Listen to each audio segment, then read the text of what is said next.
Okay, so I've started recording. All right, so now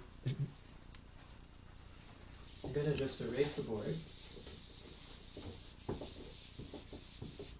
So the last time we were looking at the ranges of functions, the domains and ranges of certain functions. And I wanted to go through the basic functions and give their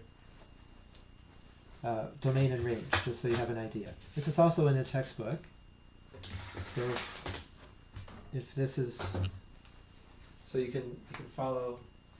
It should be also in the textbook, so that might help to explain it for you if it's not completely clear in the lecture.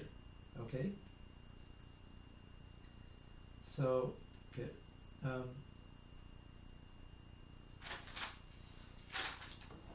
Now there are, okay, well, before that I'll give another couple examples. So if I have a function, is that big enough? Or should I draw bigger? It's enough, okay. So if I have a function like this, so this is, let's say, -1, and it goes up to +1, say here, and then down, let's say here. Actually, I want to go smoother, so yeah, let's say it goes down here and then up here. So this is 1, this is minus a half, let's say, and this is 1/2. So let's say this is our function. All right, so the domain, you read off the domain by looking at what values can x take on, right? So now this open circle means that that point is not included in the domain, nor is its value included in the function. At least if that's all there is. So anyway, that point is not on the graph. So it just goes all the way to -1, almost all the way to -1.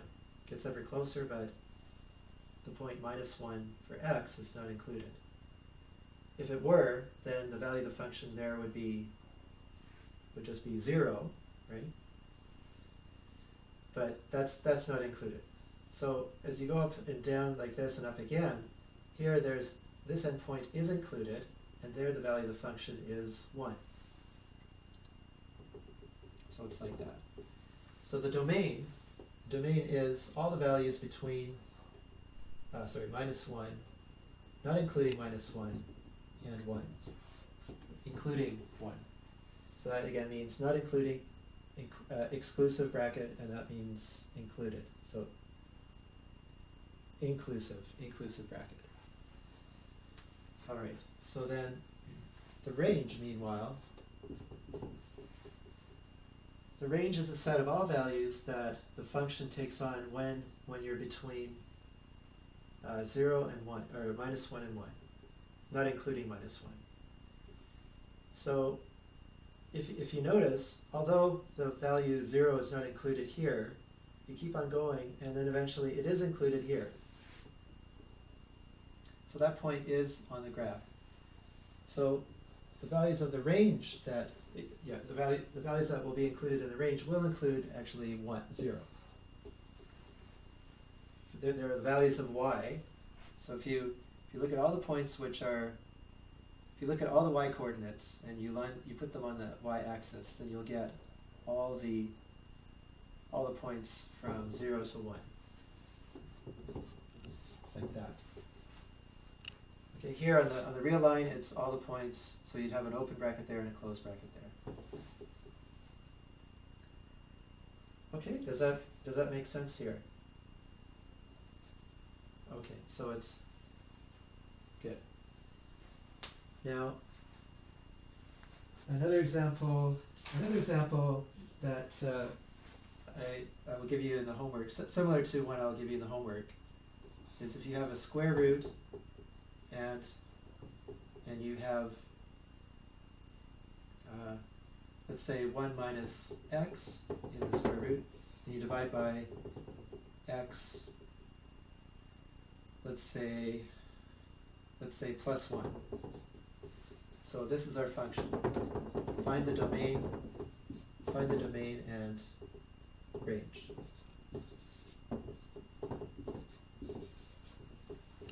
Okay, so this example. Let's call this example 1, this is example 2. Alright, so here I want to find out all the values. Can you see this function? Okay, good. So I want to make sure I restrict my domain, which initially it's the whole real line, but if I put all the real numbers in here, there are some which do not work. I get incorrect or inadmissible operations, like dividing by 0 or putting a negative number under a square root. So the two restrictions I have, in order for the square root to be possible, I need values of x which are such that 1 minus x is greater than or equal to 0. So these are the restrictions. And the other one is, I simply want the denominator not be 0, so x plus 1 is not equal to 0. So x is not equal to minus 1. Okay, so that's equivalent there. Now here, this is equivalent to, I put the x on the other side by adding x to both sides. I can do that. And so just change it around. X is less than or equal to 1. So if I have both restrictions, that means both and have to be true. So both x has to be not equal to 1 and this is true.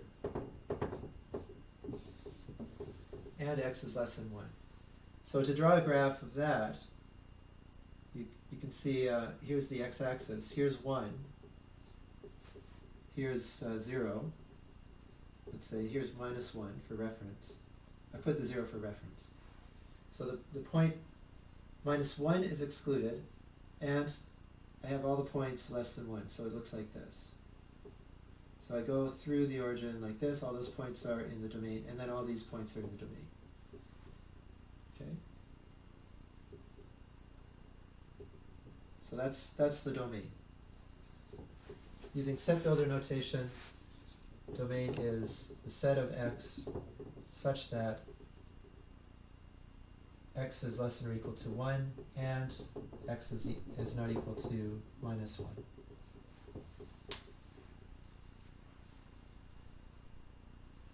All right? Okay. And now another example would be the circle function.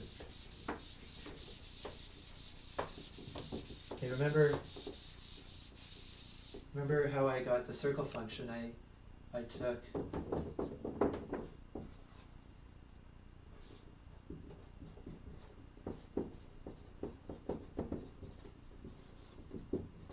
the upper half circle would be given by y is equal to the square root of 1 minus x squared. Okay.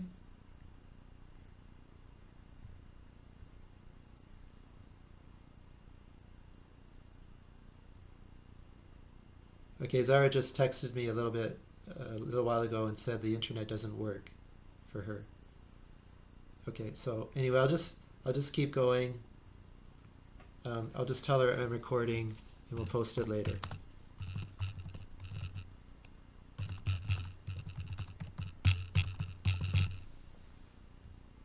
Okay. All right, so the circle function, if I just write that down, what are the values of x which are allowed there? Can you say? Zara? Okay. I meant. So what would you say? What would you have to write down to make the restriction for x. What restriction do you have on x here? So you have to write.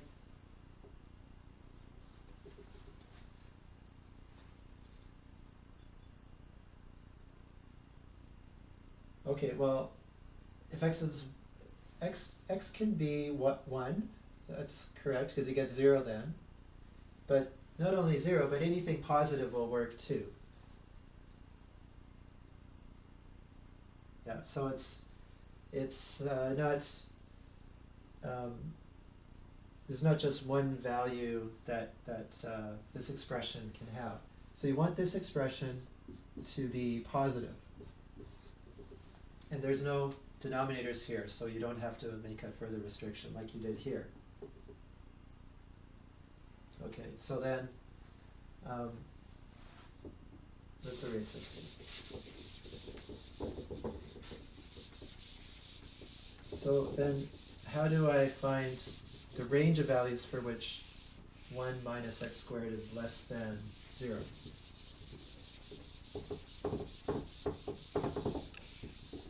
All right, now I want to explain this. Pardon me?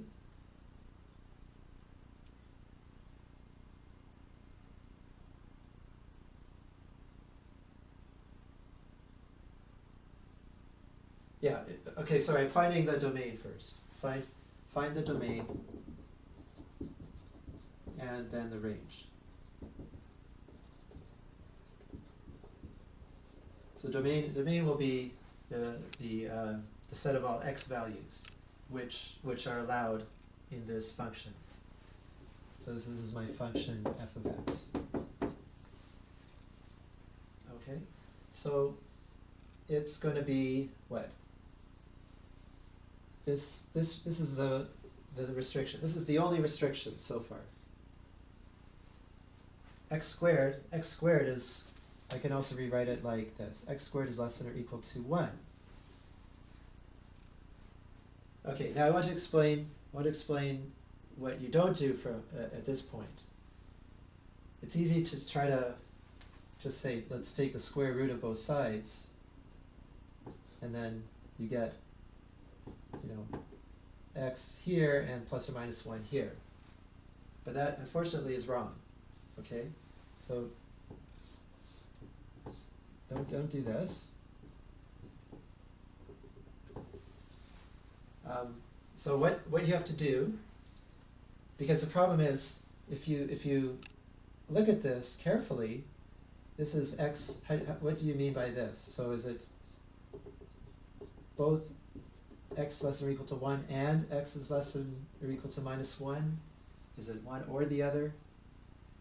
In any case, when you let's say it's one or the other, then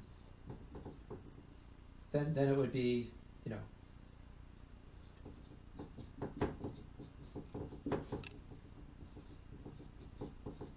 if it's or, then x is less than or equal to 1. If and, then x is less than or equal to minus 1. But in both cases, you can choose x equals minus 2, both work, and then if you plug x minus 2 in and you square it, you get 4 on this side and only 1 there. So then this would give you 4 less, it would give you something wrong. So how do you do it? Okay, so here's how to do it. You subtract 1 from both sides. So we'll do this like we would solve a polynomial equation. In the same way you would solve a quadratic equation, we'll factor this, and when you do, you get x plus 1, x minus 1 is less than or equal to 0. So what this is saying is now both factors, if they're both positive, then that's not going to work. If they're both negative, then that doesn't work, because you'll get a positive number on this side if both are positive or both are negative. So it must be that one must be positive, the other must be negative, or 0. Now let's see how that works. So either x plus 1 is positive, and the other factor is negative, or the other way around. X plus 1 is negative, and x minus 1 is positive. Notice that both can be 0. Or either one could be 0 in both cases, because you'll get then the equality there. Okay, so this first line says x is greater than or equal to minus 1, and x is less than or equal to 1. Is that possible?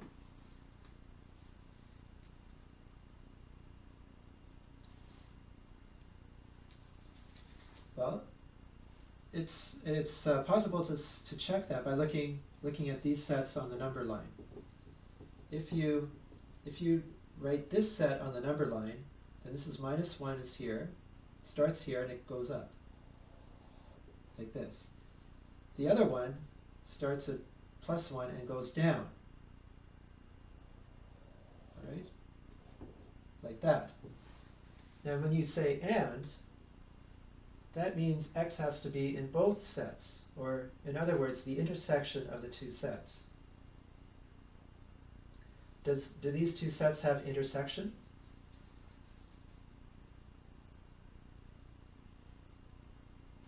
You can't see? Okay. Let's see.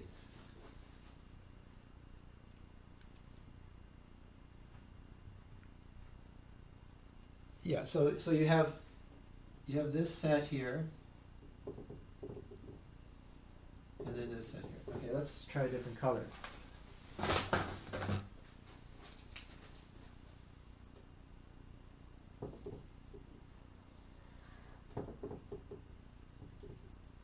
Okay, so those are the two sets.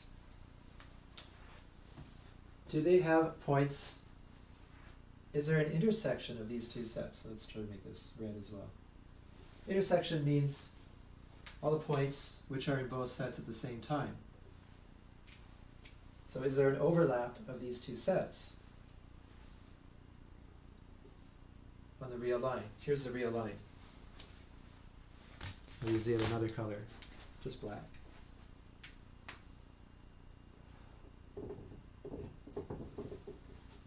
Right? So yes, there are points in common. So if you look at all the points between minus 1 and 1 inclusive, then those are in both sets.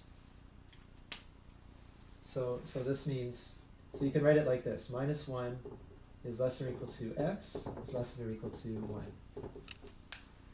So you can write this by reversing this, just changing the order and interchanging the two sides. This and this applies this. Okay, so this is the interval minus 1 and 1. Now the second one, this statement, might also be possible, except let's write it out. If you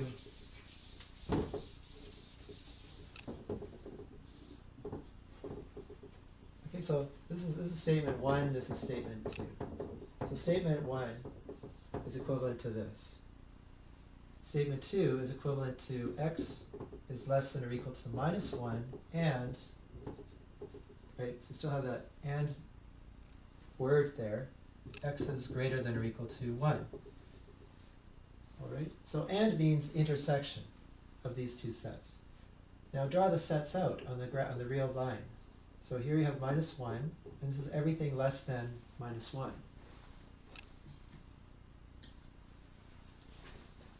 I'll draw this as blue. So that's that set. And then you have 1, this is x greater than or equal to 1. I'll draw that in red. And that's this whole part of the real line. So is there any intersection between these two sets?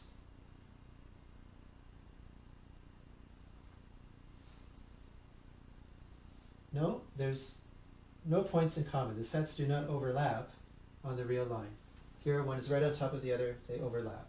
Here, they don't. So this is the empty set. Okay, so and, remember, and means intersection. Intersection of two sets. Or the intersect symbol is an upside down N. And so that and indicates intersection, or indicates union.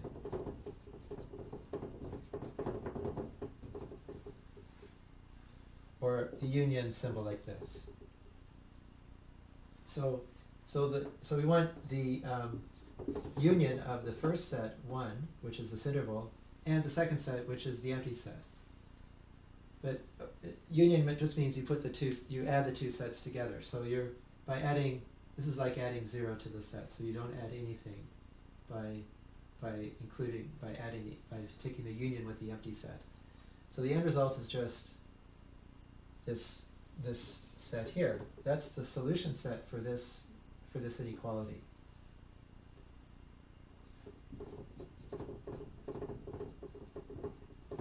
Okay, so this argument is positive, and you can also check the values. It's positive when x is anywhere between -1 and 1. All right. So x, if you take the absolute value of the numbers, it will always be less than 1 in absolute value. And so when you square, that will also be less than 1 in the magnitude of x squared. And so this whole thing will be inside. It will be it'll be positive. Okay. So good. All right. So then this works for any inequality where you have a quadratic expression. You would simply put the factors put everything on one side, make 0 on the other, and then factor, and then you get these. You can see which points are your boundaries. Those will be the boundaries of the set. And if it's less than or equal to, then it's between. It's all the values of x between those two bounds. And if it's positive, okay, so let's see what happens if it's positive. So that would happen if, for example, I interchange the x squared and the 1 here. And then I get x squared minus 1. So if it's positive, then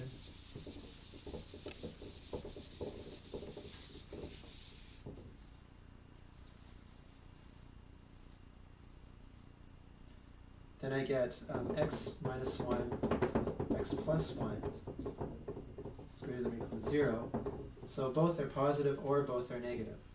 So x minus 1 is positive and x plus 1 is positive, or x minus 1 is negative and x plus 1 is negative, or 0. So again, this is let's say this is statement 1, and this is statement 2. So statement 1 is the same as x greater than or equal to 1 and x greater than or equal to minus 1. All right, and that means that it's the intersection of these two sets. 1 is here, and we go up from 1. All right, and then minus 1 is here, and we go up from minus 1. So what is the intersection of those two sets?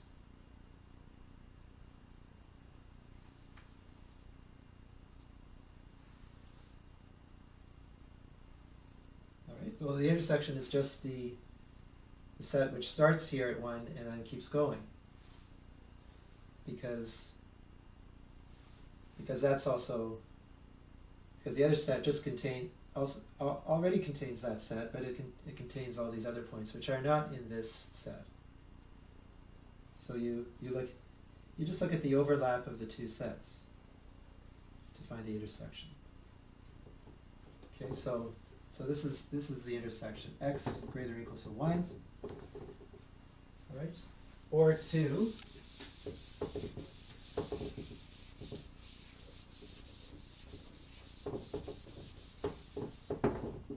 All right, so it's this set, which is going to be this one,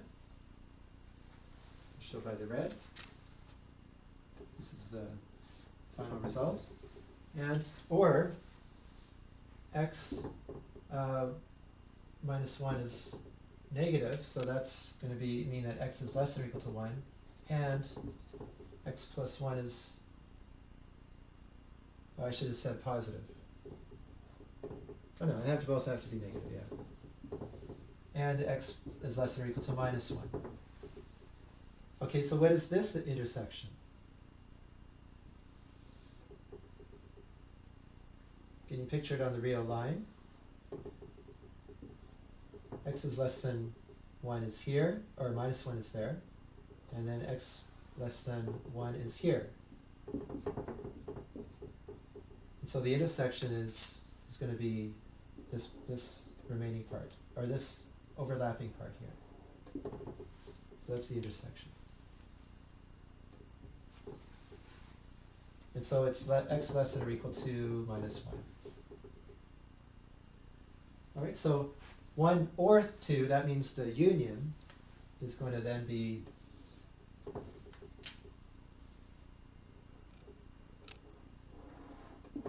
like this. You're going to have both parts will have the full solution set. You need to include both parts to include the full solution set. So either you take a number which is less than minus 1, then the square will be greater than 1, or the x squared minus 1 will be greater than 0. Or you take a number positive, or greater than 1, and then again, x squared minus 1 will be greater than 0, or equal to 0. Okay, so those are two examples of solving a quadratic inequality like this.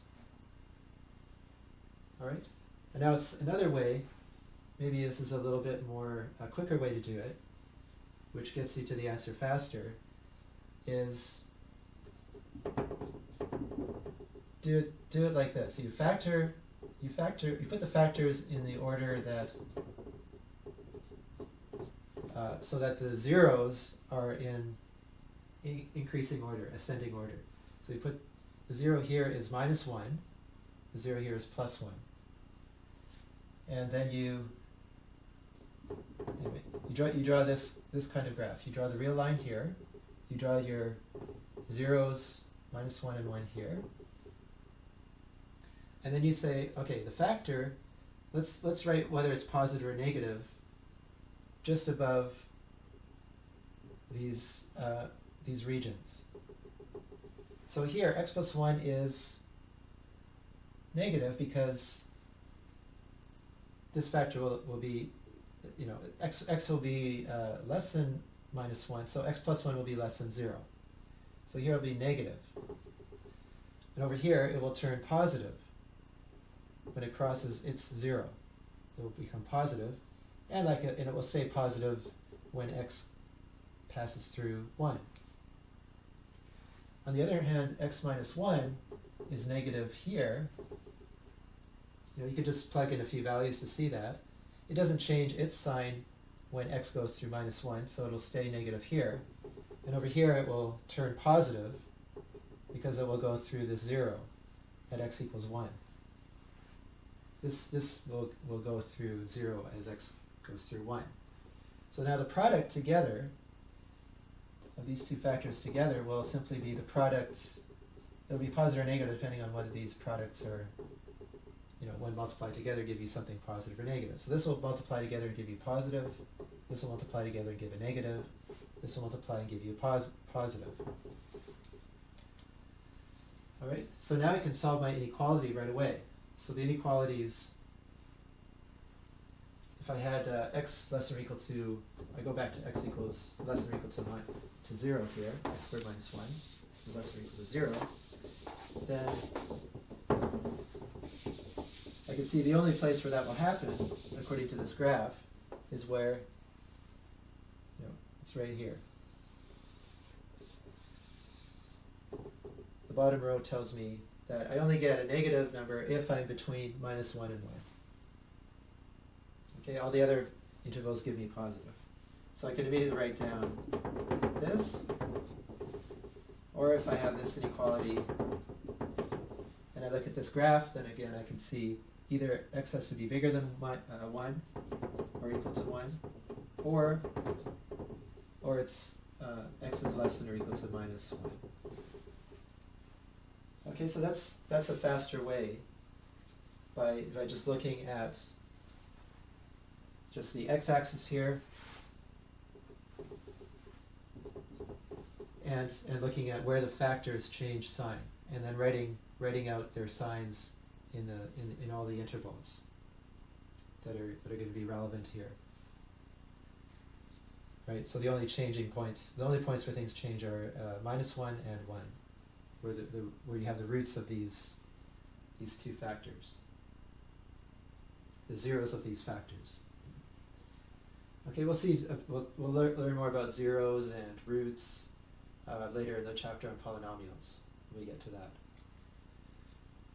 Okay, so is this clear then? So the domain then, back to this original problem, the domain for the circle problem then is this.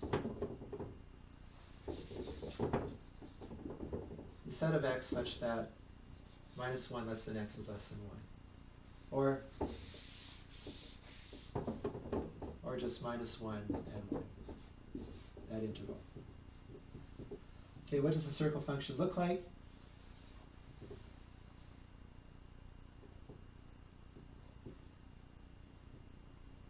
Then, well, we saw before that this was the unit circle, so it goes through all the points of radius 1, center at 0, 0, but only the upper half of the circle, like that. Okay, so the range, what is the highest point that it can reach? Well, you can see it's going to be, from the diagram, it's just going to be 1. Just knowing the shape of the circle. All right, so this is the, when x is 1 or -1, then you get the lowest value, namely 0. Okay. So then y is equal to 0. Right, so you're down here. Then as x goes towards the center, if x is plus or minus a half, for example, then you get larger and larger values until you reach a maximum value at x equals 0. All right. So you get 1, y equals 1 there. All right. So you can't get anything bigger because x squared is always positive, so it always has to be less than 1. This number here has to be less than 1. And you can easily see it achieves 1. You get to 1 when you take x equals 0. All right. So that's why the range then is 0 and 1. The interval from 0 to 1. All right. Any questions on that? No? Okay. All right. So how are we doing here for time? Okay. So I'll try to be a little bit faster because we wanted to do the basic functions. Okay. So I think I did a bunch of these before, but I'll write them down. For the basic functions, we have, remember the first one? Constant one. Okay.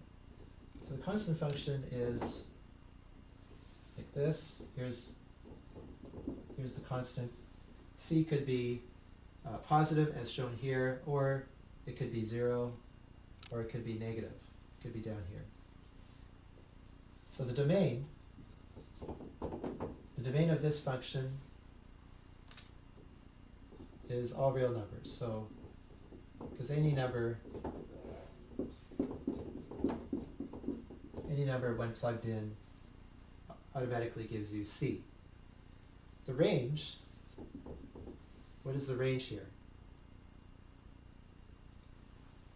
There's only one, yeah. So the range, the only thing in the range is just this value C. Because all the values of the function are C. All right? So that's it. For the, that's the constant function. For the identity, you get the straight line at this at the 45-degree line, right? Okay, so y equals x. That's the identity function. Again, the domain is all real numbers. I'll write it like this. And the range is likewise all real numbers because the input is equal to the output. So I'm using two different notations for R. This is the range and that's the real numbers. Right? If I could write real numbers is always minus infinity to infinity. Okay, so then, all right, so two simple functions, two domains and ranges for those.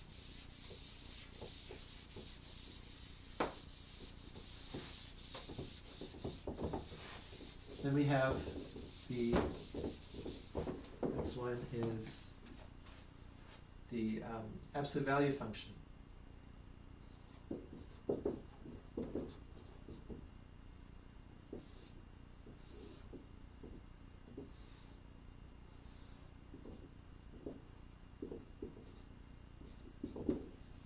Absolute value function here looks like this. So just from the graph, you can see what the domain and range are. Hopefully, all the points for x, all the possible values of x in the real numbers are possible. Any real number will do. Okay, if it's negative, if it's positive, then you'll get the number itself. If it's negative, then you'll change the sign so that the answer is positive. Another way of seeing the absolute value function is that it's the distance from the point x on the real line to the origin. Okay, here's the origin, here's a point x. The absolute value function is the distance from x to the origin O. So if x is positive, then that distances are always positive. That's going to be just x if it's up here. If you're over here, then it's 0 minus negative x, which is 0 minus x, which is minus x. The distances are measured by taking the x for the larger x minus the smaller x.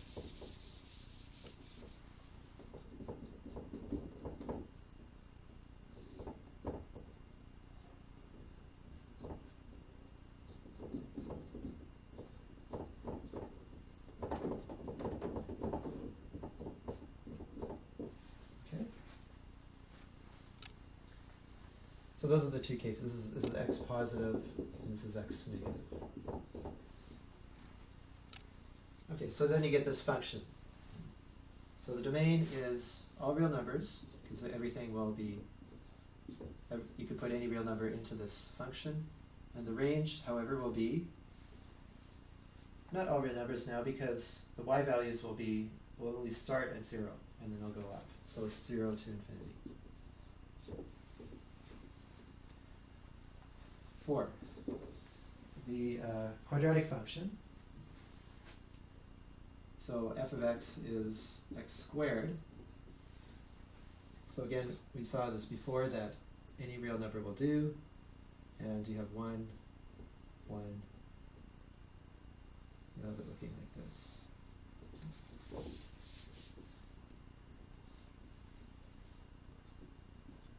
So the domain is all real numbers, and the range is only the real numbers from 0 up. So it has the same domain and range as the absolute value function.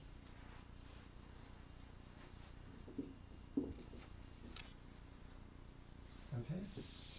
It's the distance squared between x and the origin, or the absolute value function squared. Next one is the cubic function,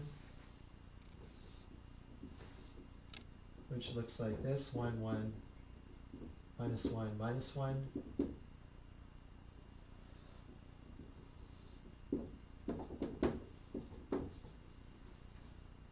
So what is the domain here?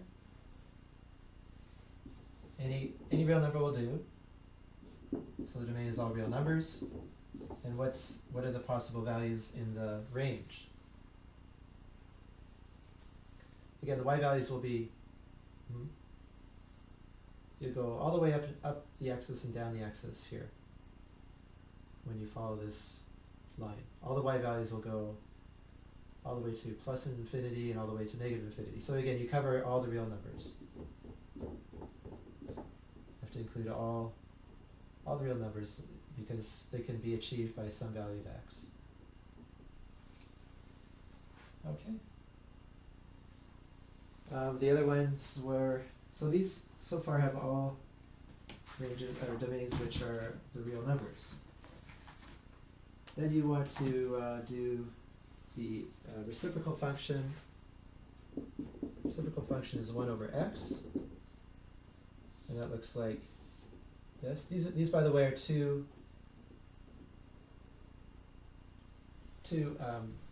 branches of the hyperbola. Sorry,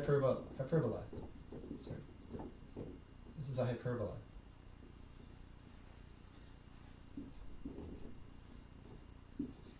It's one of the conic sections. So here you can see that all points of x are allowed except for x equals 0. So the domain is all real numbers such that x is not equal to 0. And then the range will be all the real numbers except, again, this value will never become 0.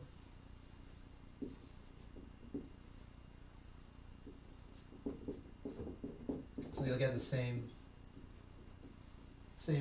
domain as range here. So again, it will be all the real numbers except at the origin. That's the reciprocal function. The reciprocal squared function is the next one. And that's going to be like this again.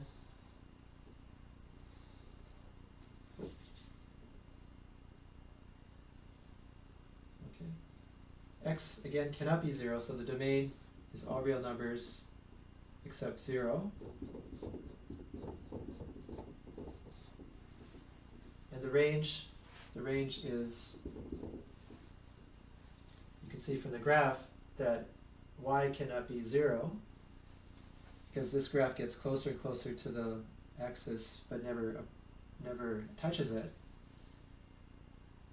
And it can go all the way off to infinity, but there are no negative values, so it's just x greater than 0.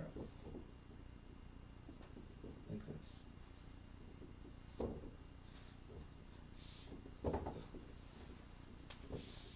Okay, so that's the domain and range for the reciprocal squared. The square root. Square root is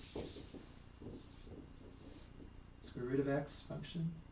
So again, it's a parabola on its side.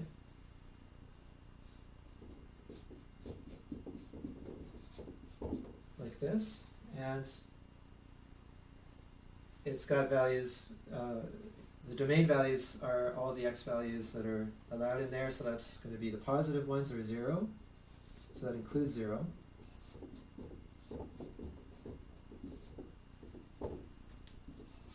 And the range is,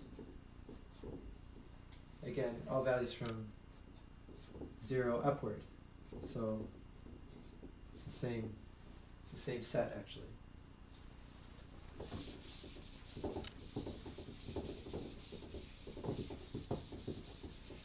And finally, are there any more? Yeah, there's the cube root.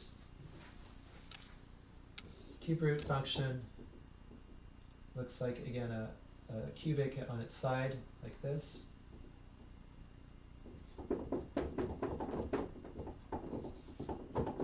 And because you can take the cube root of a negative number, because 3, the product of a negative number multiplied by itself 3 times is also going to be negative. So there is a cube root of a negative number. Because of that, the domain is all real numbers. And the range is also going to be all real numbers. So that also has the domain of all real numbers.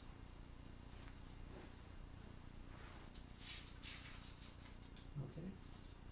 Any questions on that? Is that clear? Okay, good. Now I mentioned before this notation here. This is called piecewise defined. This is how you can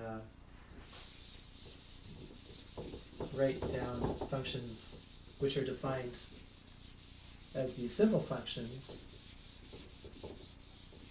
or combination. Maybe. Yeah, I might get functions easily from these simple functions by putting in extra factors. For example, like 4 times the cube root of x. Or I might put in factors inside the cube root. I might subtract things. 2x minus 1. So I get, from the simple functions, I can build them up, and I can get more complicated functions. And then I can add functions, so I can get all sorts of different functions by adding and combining these simple functions, like that, for example. And then it gets to be a bit tricky. You have to be careful about what the domain and ranges are, because you have to look at what the domain and ranges are for each of the parts. Here, I wanted to look at the absolute value function again. So remember I said I could define it as this, in this piecewise defined way. It's either x if x is greater than or equal to 0, or minus x if otherwise. So x is less than 0. Okay, computer scientists have a definition for this. This is called the case definition. So you try to exhaust all possible cases. So you have the intervals here. Those should cover as much of the real line as possible. So in this case, all the real line should be covered. And for x positive, you get this branch, x. For x negative, then you would get this function f of x equals minus x. All right. If you're given such a function, let's say you're given a piecewise defined function like this. So let's say you have 2x minus 1 for x bigger than or equal to 1, and let's say you have 2 minus x for x less than 1. Okay, so these intervals, notice these intervals in both cases are mutually exclusive. So should always be mutually exclusive, and always check that they they give you, when you take the union, you get the whole real line. Mutually exclusive, or their intersection is empty. Intersection should be empty, and their union should be the whole real line. Likewise here, the intersection of these two intervals is empty, and the union is the whole real line. Okay, so let's see what this looks like. Okay, so for each segment, what you do is you draw the line given by y equals that expression. All right. So for this case, let's go up here. Let's erase this.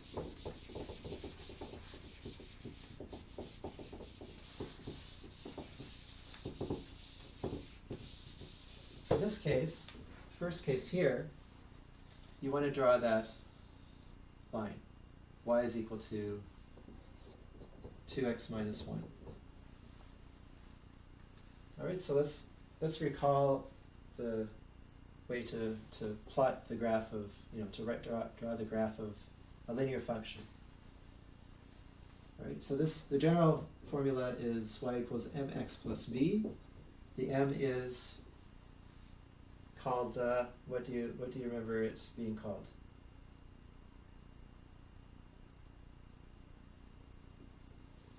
M is what? The slope. So m is the slope, and b is, do you remember that? That's called a what? The y-intercept. All right, so the slope is going to indicate, the higher the slope, the steeper the graph, going from left to right. So the more, if it's positive, it goes up like this angle somewhere in this range. If it's negative, it will be in this region here. So it'll be going down as you go from left to right. Left to right means you're going in the increasing direction along the x-axis. Okay, so here the slope, you just read off the coefficient of x, which is 2. And the y-intercept is, that's the value of the function when x equals 0. So when x equals 0, we're along this line, and you start at minus 1. Okay, and at 1, you go to 1, and then you go to 2.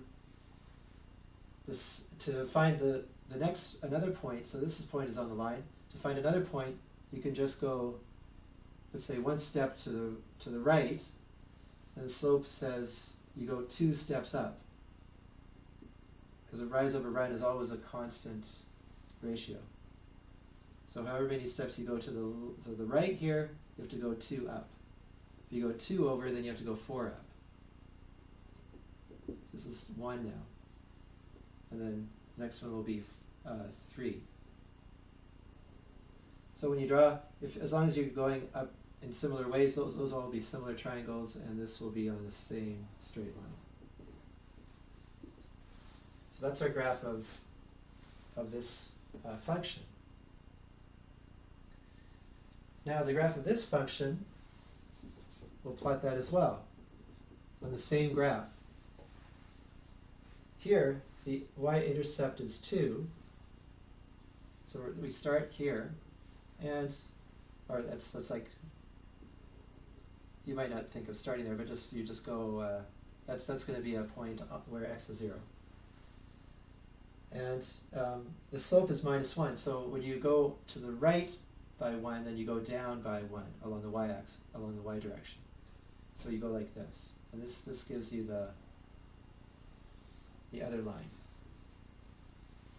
Right. Now the only thing is I have to restrict myself to x. For the first graph, I should restrict myself to x greater than or equal to 1. So I have to eliminate this part of the line. In fact, eliminate it altogether. So I erase it all. Okay.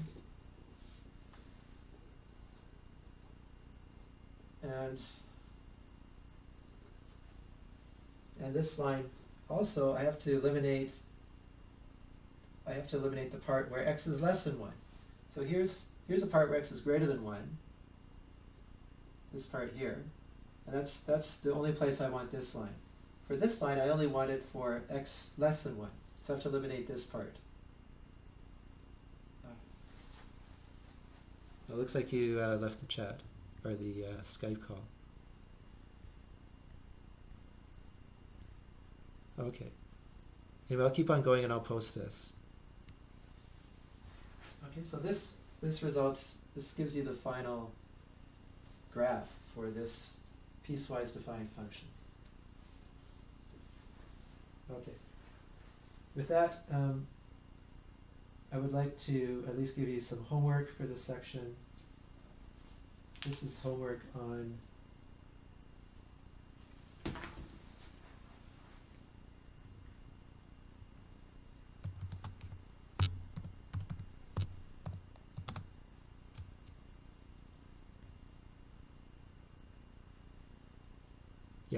I'll give the homework and then I'll end this lecture, since the person who was listening to me on Skype connection was too poor, so she got disconnected. All right, so here's the homework. I'll post it as well by email. This is on section 3.2.